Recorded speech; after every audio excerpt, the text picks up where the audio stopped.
أشهد أن لا إله إلا الله. أشهد أن لا إله إلا الله. أشهد أن محمدا رسول الله. أشهد أن محمدا رسول الله.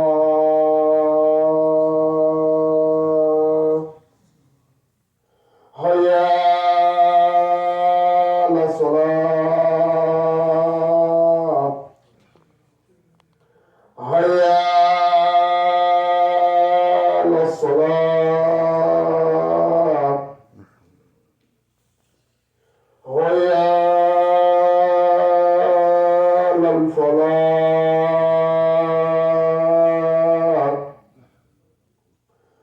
حي على الفلاح.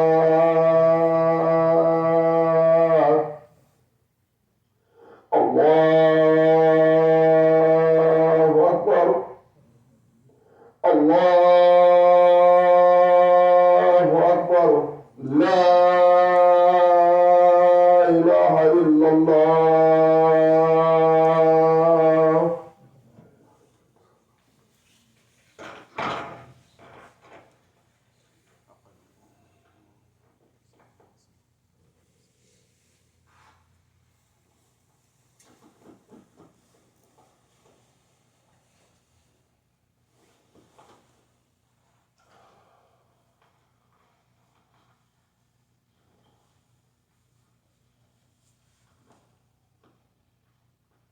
Assalamu alaikum, brothers and sisters. Alhamdulillah. Alhamdulillah Rabbil Alameen. On this day, Jumma, the 12th of Rajab 1443, all praise is due to Allah subhanahu wa ta'ala. We thank Him, we seek His aid, we ask His forgiveness, and we seek His guidance. And we believe in Him, and we do not deny Him. And we are enemies of those who reject belief in Him. We bear witness that there is no one worthy of worship other than Allah subhanahu wa ta'ala alone, without partner. And that Muhammad sallallahu alaihi wasallam is His servant and messenger, who He sent with a guidance, a true deen, a light and an advice after a long gap of time. When no messengers were sent, knowledge was little, people were misguided, time appeared to have stopped as the day of judgment approached. Today, brothers and sisters, inshallah, the subject of our khutbah is Islam and the nature of the universe. Fellow Muslims, fear Allah subhanahu wa ta'ala. For everything that you do, you be held accountable for. And your soul is going to come to it in a prescribed time. And you will be dealt with according to your deeds. All praise is due to Allah subhanahu wa ta'ala, the Rabb of the worlds. And may His peace and blessings be upon the Prophet Muhammad sallallahu alaihi wasallam, his household, his companions. Dear Muslims, the greatest blessing that Allah subhanahu wa ta'ala bestowed on mankind is the sending of the Prophet Muhammad sallallahu alaihi wasallam with a pure deen that brings all that is good to mankind and protects them from all that is evil through His principles of justice, brotherhood, freedom, and peace. Now, this reminds me of something that I was doing actually this morning. I was watching a video on this European leader called Charlemagne, means Charles the Great. He was supposedly a Holy Roman Emperor. And it talked about how he created Europe in the 800s, the 7s. He was the ruler for about 46 years, way longer than the Prophet Muhammad sallallahu alaihi wasallam's mission. And if you think about a comparison between what the people were saying, the scholars were saying about this particular person, which is credited with establishing Europe, as a unified group. There is absolutely no comparison between that and what the Prophet Muhammad sallallahu alaihi wasallam did in half the time. In 23 years, he changed the values, right, of the Meccans. They had one type of values. They were burying their children alive. If you had a female daughter first, until you had a male daughter, they would bury her alive. Right? That's pretty, we talk about abortion and things like that. Those things have always existed. These issues. Allah gives you a child and you don't want it. Right? This is what they were doing. The same thing. But did he make those types of changes in Europe? The answer is no. The Prophet Muhammad ﷺ changed the value system of a people. He changed the way they thought about each other. He said that the Arab was not better than the non-Arab, and the black wasn't better than the white, and the white wasn't better than the black. He dealt with racism, right? They don't even want you to teach African American history in America. They don't want you to teach what actually happened. They call it critical race theory, and they call it being woke, right? They don't want their kids to know what their grandparents and their great-grandparents did here in America. How the slavery here, right, where they had slavery in the Middle East and they had slavery in Africa. But the slavery here was a unique form of slavery.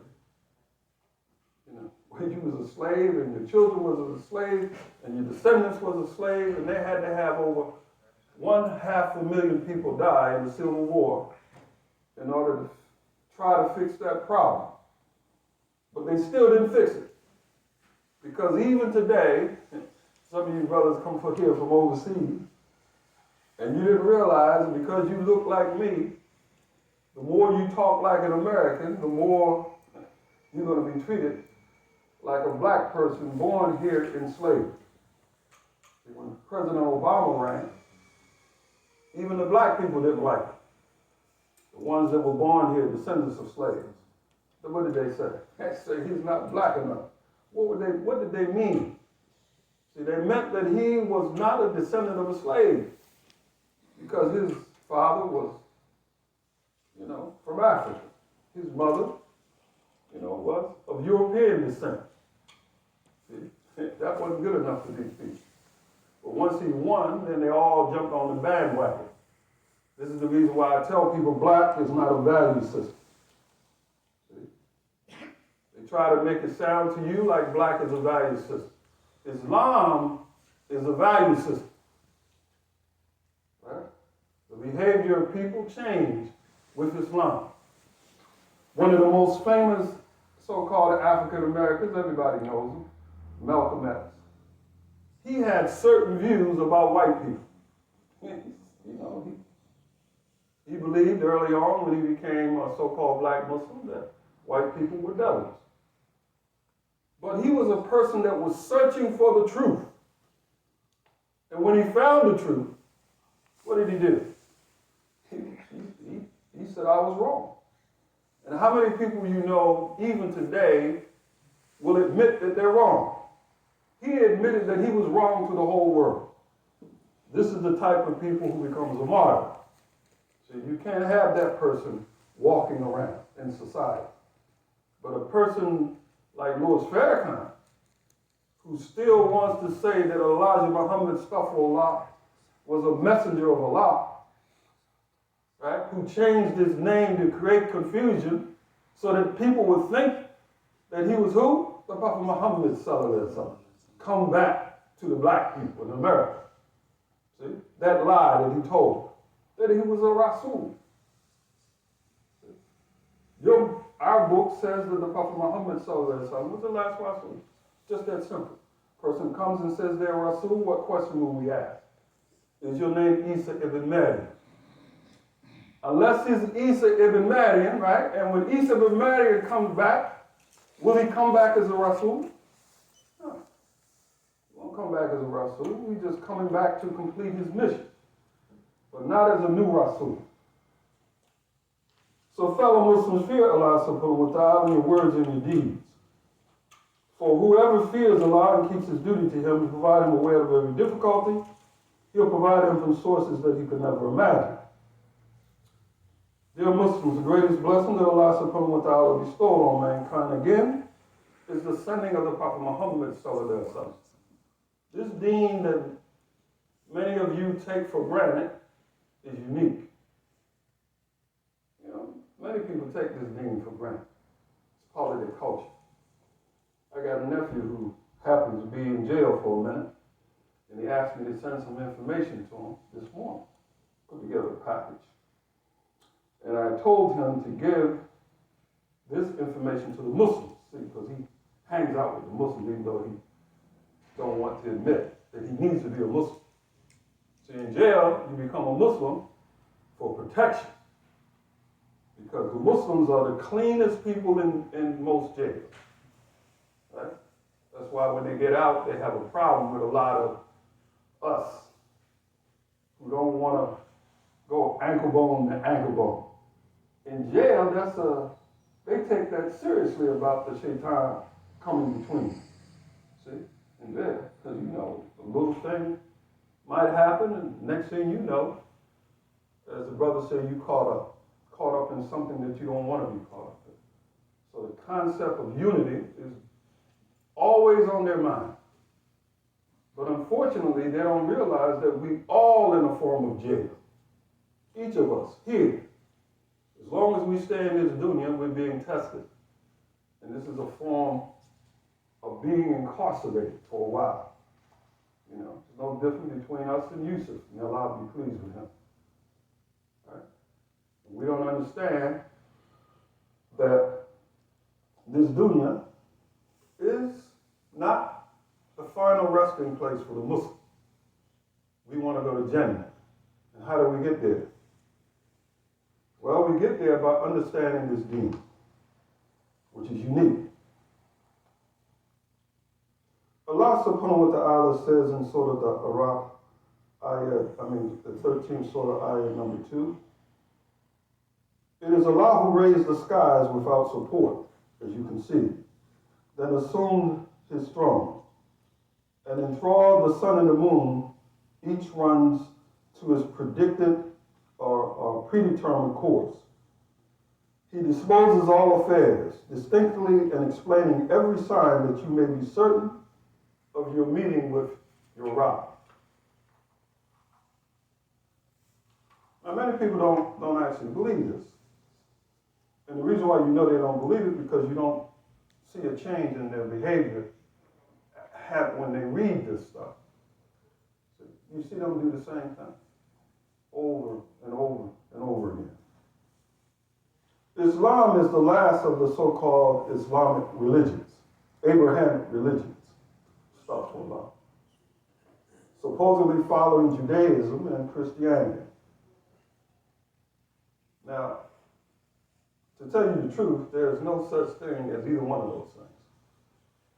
They say they follow Isa ibn Maryam, and we say Isa ibn Maryam was a Muslim. Right? So even though we call it Christianity, what is it? Nothing. Their book has much less information about Isa ibn Maryam than your book. The depiction of who he was is inaccurate in their book. The person who half of the Bible is attributable to is a person who was against the Muslims. He was against Isa ibn Maryam. He was against the disciples of Isa ibn Maryam. See, he claimed, like a lot of people do every day, that they had some type of vision. And all of a sudden, he wrote half the Bible. And because it sounds good to me, right, you can eat pork. Because you're on a what? A different, what do they call that? A different testament. You can do all of the things that you used to do. As long as you believe, what? He said, the man died for your sins. This goes against common sense. It goes against the natural reality. Little kids naturally believe in Allah subhanahu wa ta'ala. People, when they get in danger on a ship, we know all the analogies where you, all of a sudden you get in trouble. Who do you call out for? Do you call out for Isa and Mary? No. Do you call out for Paul? No, you don't do that. They call out for Allah subhanahu wa ta'ala. Allah subhanahu wa ta'ala is the beginning and the end of all things. This is the foundation of Islam's teachings. The beginning and the end of all things. The Quran is the word of Allah, passed down to the Muslims through the Prophet Muhammad sallallahu alaihi wasallam, and its existence of only one version of the Quran attests to why the Muslims hold it in such high regard. It's only one version. You got different versions of the Bible. Some Bibles have a certain number of books. Some Bibles have another number of books. But the Quran only has 14 surahs. In Islam, the world, as man noted, begins and ends with Allah subhanahu wa ta'ala. Unlike Christianity and Judaism, the creation process is not described in detail, but referred as the starting point of Allah subhanahu wa ta'ala's power. For example, we as Muslims believe we all came from Adam. Eve came from Adam. All human creatures came from Adam. And the distinctions and the differences of color and race were all built already inside the genetics of Adam. Right? Well, if you are atheist, what do you believe? Well, must be a different lizard. They think that we all evolved from lizards to this, to a mammal, to whatever. So if you're white, you must be a different lizard than if you're black. Right? They believe a lot of things that are silly and make no sense.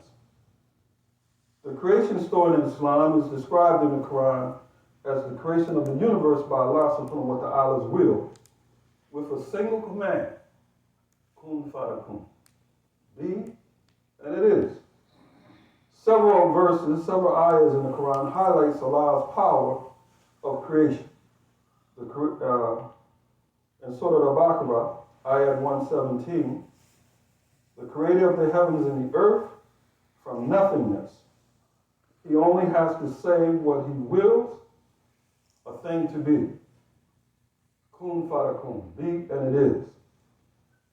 Further in Surah Emam, ayat 47. This is how Allah creates what he wills. When he decrees a thing, he says, kun fayakun, be, and it is.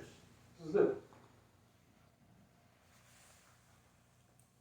In this manner, Allah subhanahu wa ta'ala created the heavens and the earth, the sun and the moon, and the rest of the earth. When you read the depiction of the creation in the Bible, you got some things that are mixed up.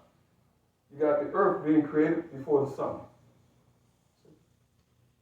You got the universe being created in 6 solar days. Not like the Quran says it is 6 epochs. It uses the same term 6, but epoch is what? A long period of time. It could be billions of years. Whereas a solar day is 24 hours. And the scientists, this is the reason why Christianity loses its credibility.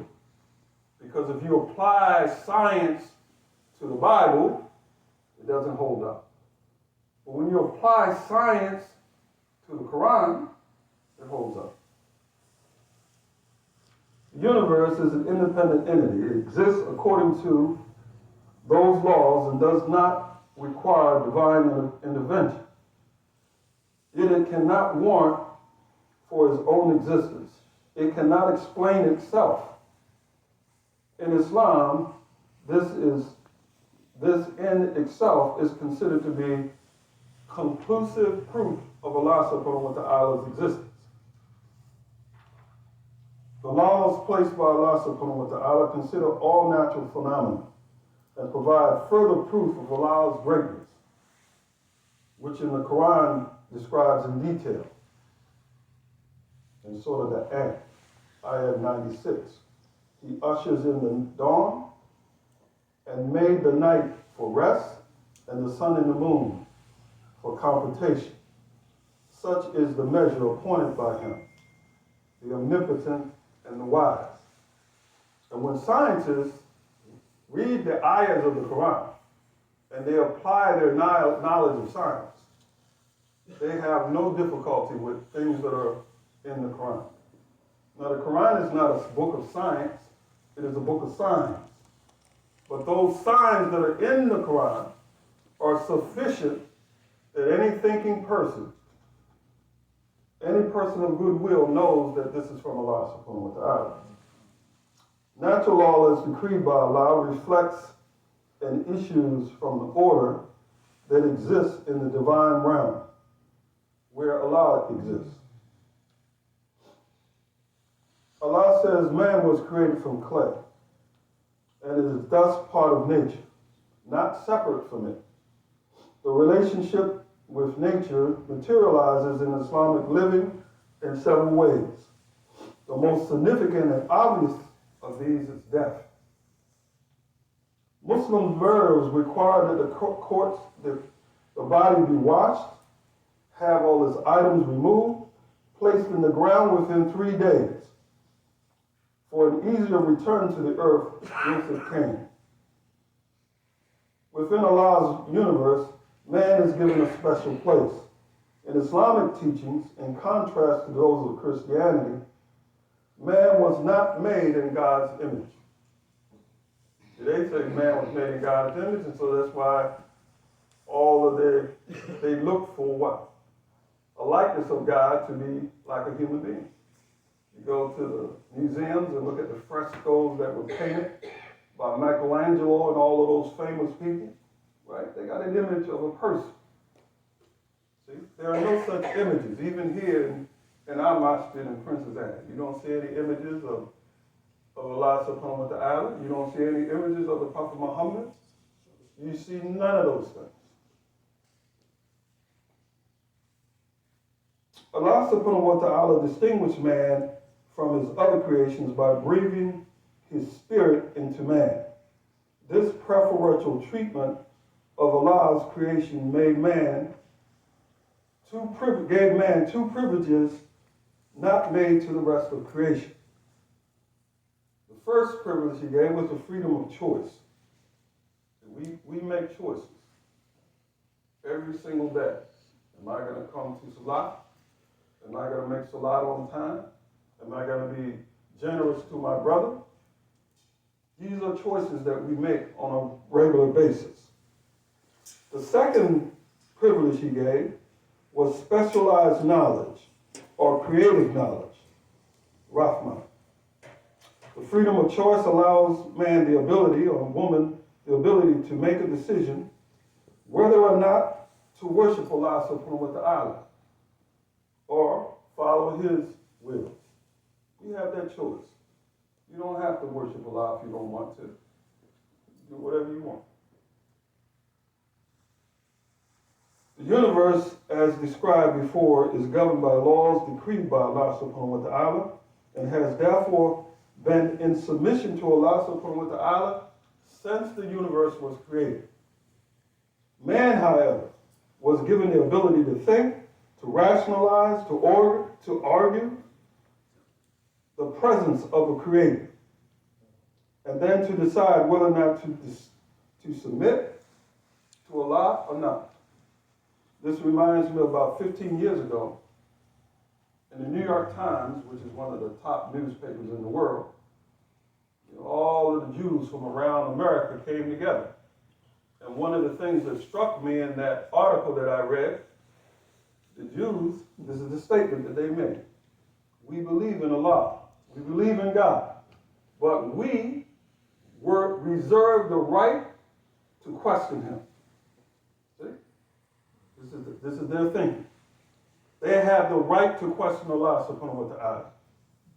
We don't believe that. We have no right to question Allah. We have a right to ask, right? Every time one of the Rasuls wanted to know something, right? The Prophet Ibrahim wanted to know how things were created.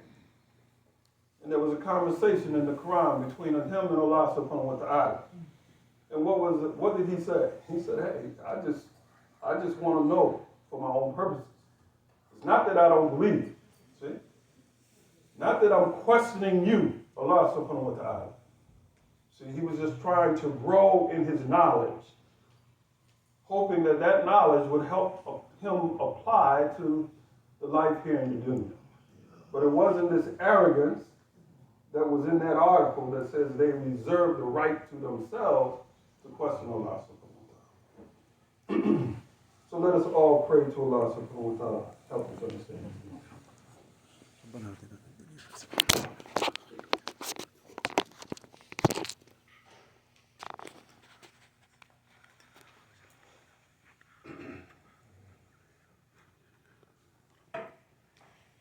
Alhamdulillah.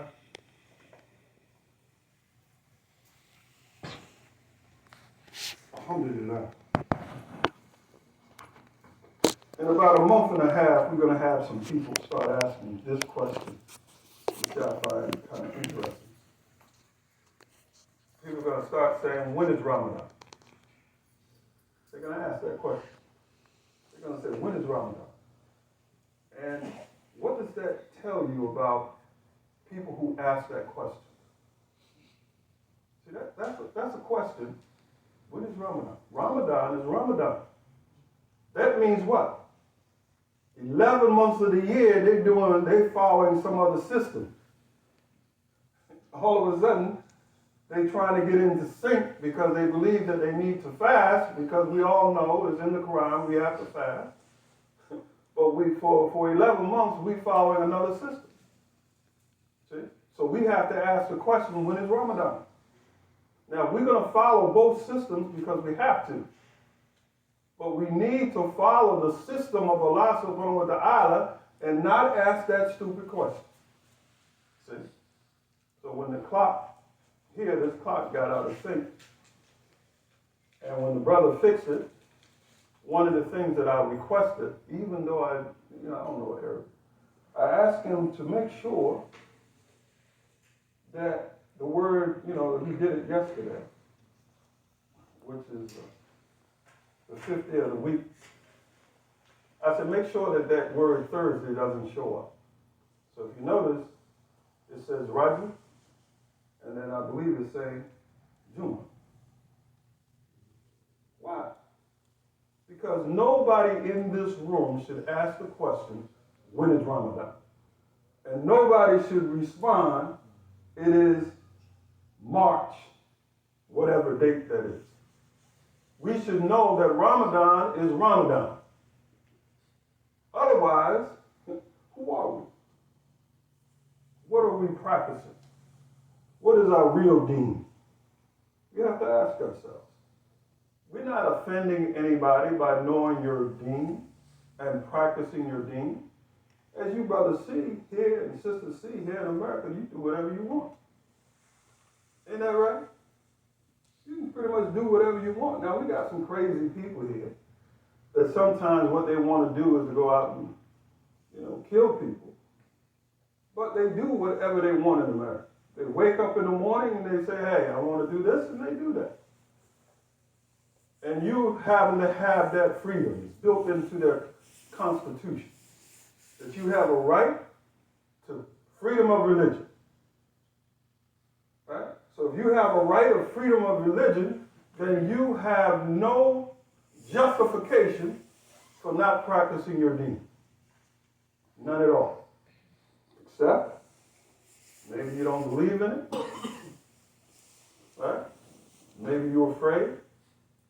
So who should we fear? Should we fear these people, or should we fear Allah subhanahu wa ta'ala? Creative knowledge was first displayed according to the teachings of Islam when, after the angels questioned Allah as to why he created man, in the form of Adam. Allah challenged the angels and Adam to name the objects.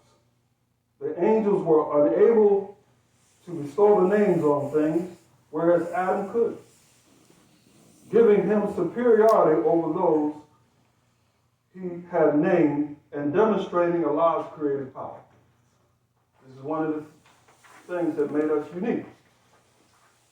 The angels were saying, man, you're going to create this thing and it's going to go around killing people. Part of man's privilege, Islam, through the Quran, invites man to discover the laws of nature. The greatest advancement of scientific knowledge was during the period when Muslims were dominant. All of the science that we have today, the mathematics that we have today, algebra, algorithms, all of these things came from the Islamic, what they call the golden period of Islam. Right? The Muslims led the world in science and technology. The Muslims gave the world the scientific method, right? Which is the only way for us as human beings to improve ourselves. So one of the better ways. There are three types of learning encouraged in Islam, all of which will or should inevitably lead to the acknowledgement and recognition of Allah subhanahu wa ta'ala's power. They are the discovery of nature and its laws and how it can be used to the benefit of mankind. The exploration of history and geography of the physical world and its people. And the knowledge of oneself. This encouragement to learn, see, the Quran says it is for what? People who reflect. No Muslim is expected to just do things because their parents told them, right? Because it doesn't work. I wouldn't be standing here today if I did exactly what my parents told me. I had to separate myself from my own parents in terms of what they believe. Never had any problem with my parents. But what they believed, I realized was incorrect. I had a conversation with my mother where she talked about religion. She talked about Christmas and asked me why don't I give her a Christmas present.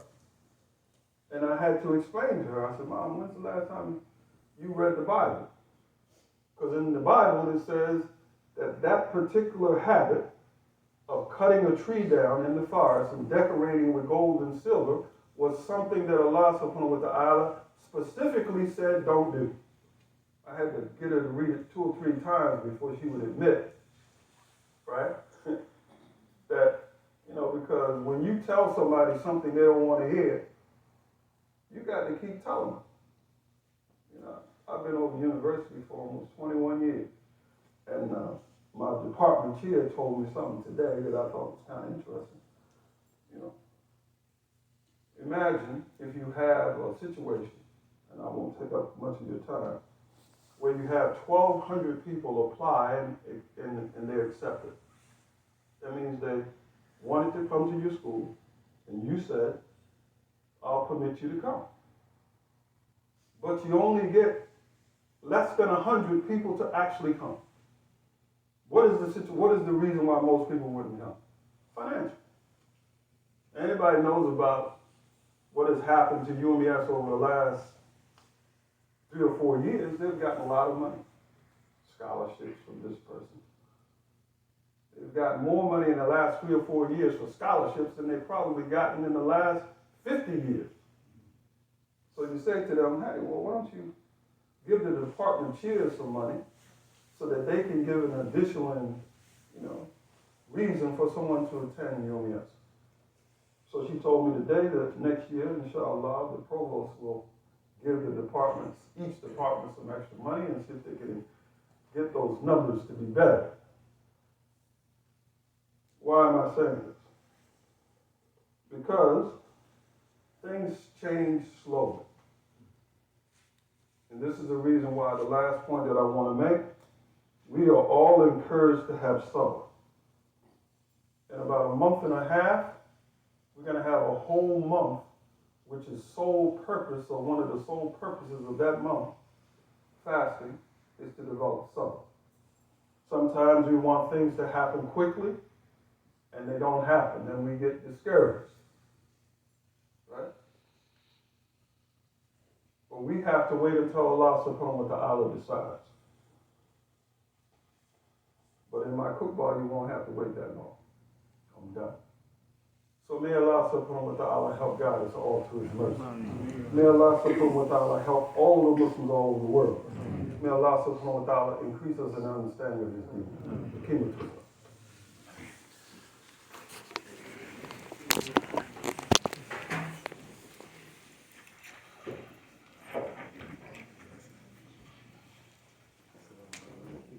الله أكبر الله أكبر أشهد أن لا إله إلا الله وأشهد أن محمدا رسول الله هيا على الصلاة هيا على الفلاح قد قامت الصلاة وقد قامت الصلاة الله أكبر الله أكبر لا إله إلا الله لا إله إلا الله محمد رسول الله صلى الله عليه وسلم. اللهم ربنا أحسن وقوفنا بين يديك يا الله.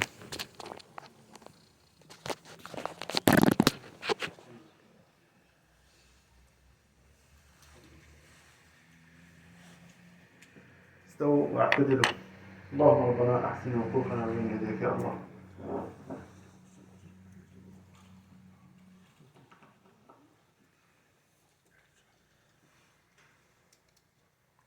الله أكبر.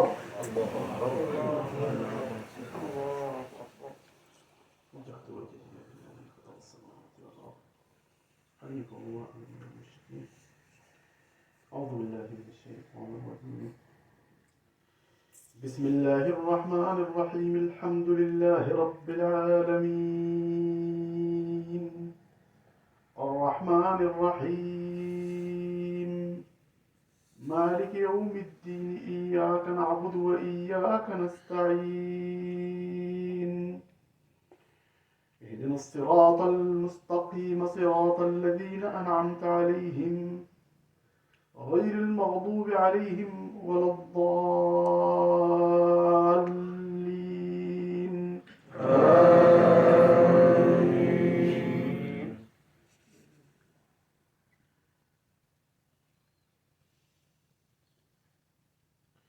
يا أيها الناس اعبدوا ربكم الذي خلقكم والذين من قبلكم لعلكم تتقون الذي جعل لكم الأرض فراشا والسماء بناء وأنزل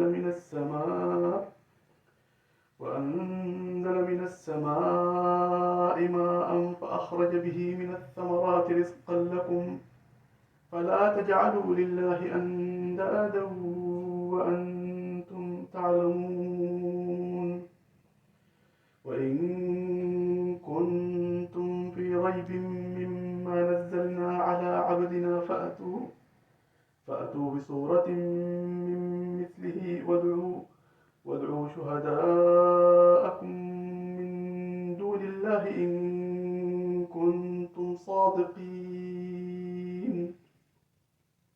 فإن لم تفعلوا ولن تفعلوا فاتقوا النار التي وقودها الناس والحجارة أعدت للكافرين. الله أكبر.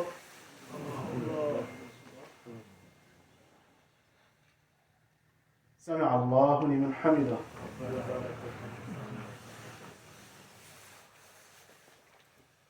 الله أكبر.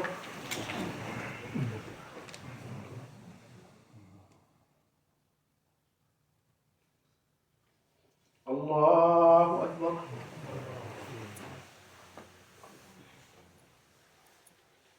الله أكبر.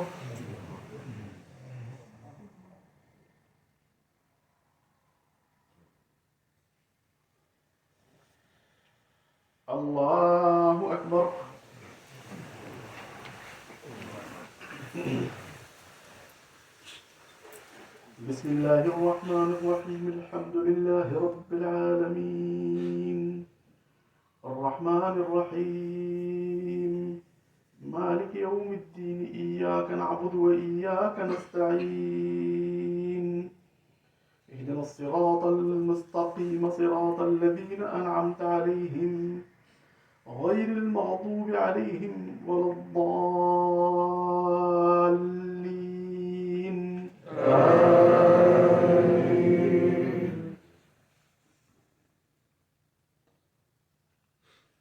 بسم الله الرحمن الرحيم. قل هو الله أحد الله الصمد لم يلد ولم يولد ولم يكن له كفوا أحد. الله أكبر.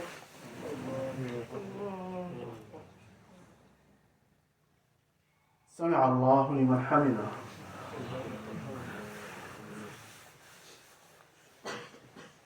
الله أكبر.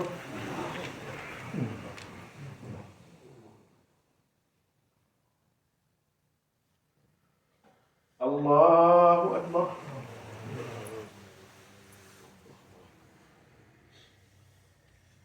الله أكبر.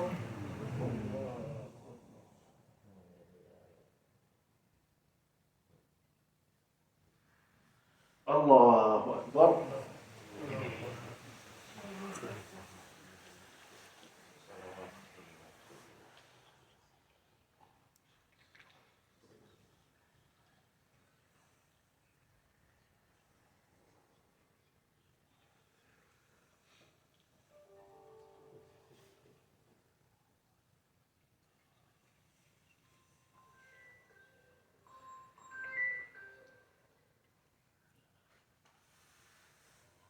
السلام عليكم ورحمة الله.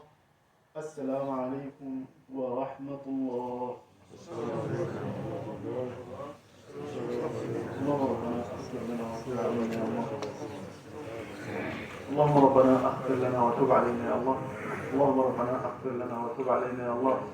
لا إله إلا الله وحده لا شريك له، له الملك وله الحمد، يحيي ويميت وهو حي لا يموت، بيده الخير وهو على كل شيء قدير وبالإجابة جدير.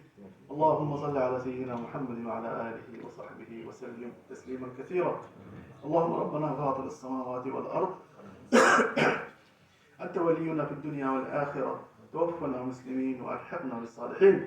ربنا هب لنا حكما وألحقنا بالصالحين. اللهم إنك تعلم سرنا وعلانيتنا فاقبل معذرتنا، وتعلم حاجتنا فاعطنا سؤلنا، وتعلم ما في نفوسنا فاغفر لنا ذنوبنا. اللهم إنا نسألك إيمانا يباشر قلوبنا، ويقينا صادقا حتى نعلم أنه لن يصيبنا إلا ما كتبته علينا، والرضا بما قسمته لنا يا ذا الجلال والإكرام. اللهم ربنا اغفر لنا ذنوبنا واسرافنا في امرنا، وثبت اقدامنا وانصرنا على القوم الكافرين. ربنا افرغ علينا صبرا وثبت اقدامنا وانصرنا على القوم الكافرين. ربنا افرغ علينا صبرا وتوفنا مسلمين. اللهم ربنا اوزعنا ان نشكر نعمتك التي انعمت علينا وعلى والدينا، وان نعمل صالحا ترضاه، واصلح لنا في ذرياتنا انا تبنا اليك وانا من المسلمين. اللهم ربنا أصلح لنا في ذرياتنا وبارك فيهم وحولهم. اللهم ربنا احفظهم من كل ما يسوءهم. اللهم ربنا احفظهم بما تحفظ به عبادك الصالحين يا أرحم الراحمين. اللهم ربنا تقبلهم بقبول حسن، وأنبتهم نباتا حسنا، وأكفلنا إياهم كفالة الأنبياء والصالحين يا أرحم الراحمين. اللهم ربنا أصرف عنا وعنهم السوء والفحشاء، واجعلنا وإياهم من عبادك المخلصين يا رب العالمين.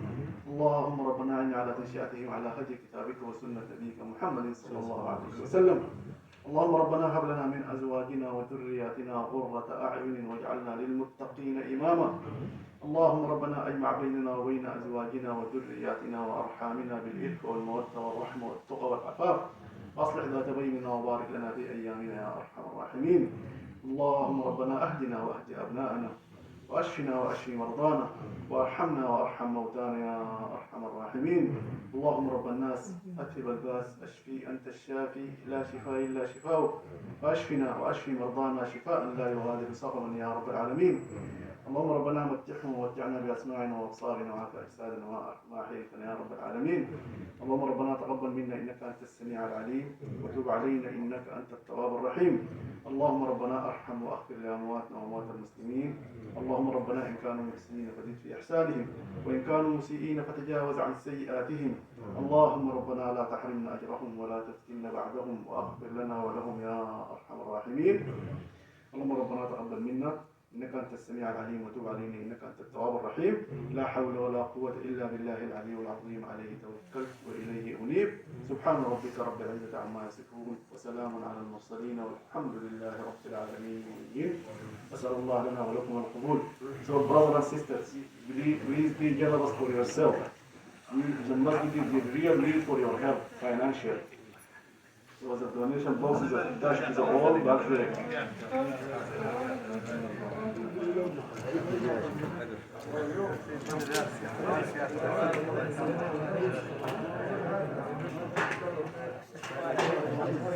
محمد يا اخي سيدي يا رياض، اخبارك يا اخي؟ كيف الحال؟ والله تمام يا اخي، الله يشالون.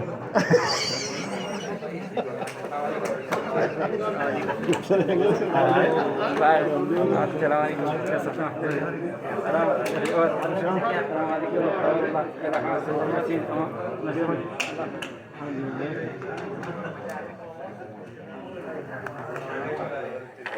عليكم.